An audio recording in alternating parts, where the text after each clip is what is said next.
बिस्मिल्लाहिर्रहमानिर्रहीम। अस्सलाम वालेकुम। उम्मीद करता हूँ अल्लाह के फजलो करम से आप सब खैरियत से होंगे।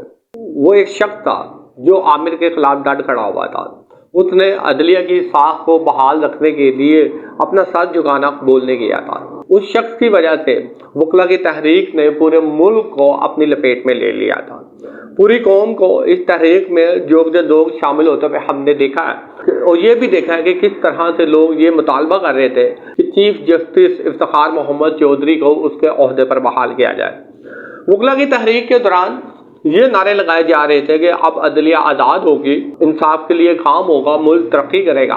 और फिर वकला तहरीक कामयाब भी हुई। मियाँ मोहम्मद नवाज शरीफ ने जब लॉन्ग मार्च का ऐलान किया और चीफ जस्टिस इफ्तिखार मोहम्मद चौधरी अपने ओहदे पर बहाल हो गए। फिर हमने क्या देखा कि इफ्तिखार मोहम्मद चौधरी को अपनी कोर्ट में बड़े बड़े ओहदों पर फाइज लोगों को बुलवाने का शौक था।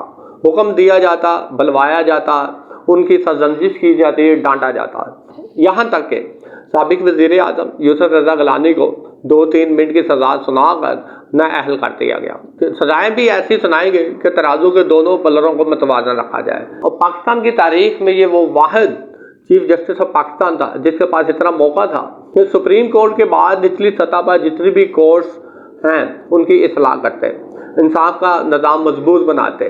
मगर लोग आज भी इंसाफ के लिए दरबदर हो रहे हैं। कोर्ट कचहरियों में इंसाफ के लिए आज भी इन्हें अच्छा खासा वक्त लग जाता है और दरबदर भी हो रहे हैं। आजकल पाकिस्तान के जैसे हालात हैं और जिस तरह से फैसले आ रहे हैं, ये साफ नजर आना शुरू हो गया कि वकला तहरीक तो कामयाब हो गई, साबिक चीफ जस्टिस तो बहाल हो गए, मगर अदलिया हमेशा अपने फैसलों की वजह से अवाम में अपनी साख बरकरार रखती है और इस साख की जिम्मेदारी सिर्फ और सिर्फ काजियों पर आती है। लेकिन हमने ये देखा कि वो साबिक चीफ जस्टिस ऑफ पाकिस्तान अपनी नौकरी की ठाट बाट शहाना जिंदगी के मजे उड़ाते हुए रिटायर हो गए। फिर बाद में उन्होंने एक नई सियासी जमात का ऐलान भी किया। मगर सवाल ये है कि अपने ओहदे पर कायम रहते हुए इंसाफ के लिए निचली सतह तक किस हद तक उन्होंने इस्लाह की, इसमें वो कोई फिक्रमंद नजर नहीं आए। शुक्रिया।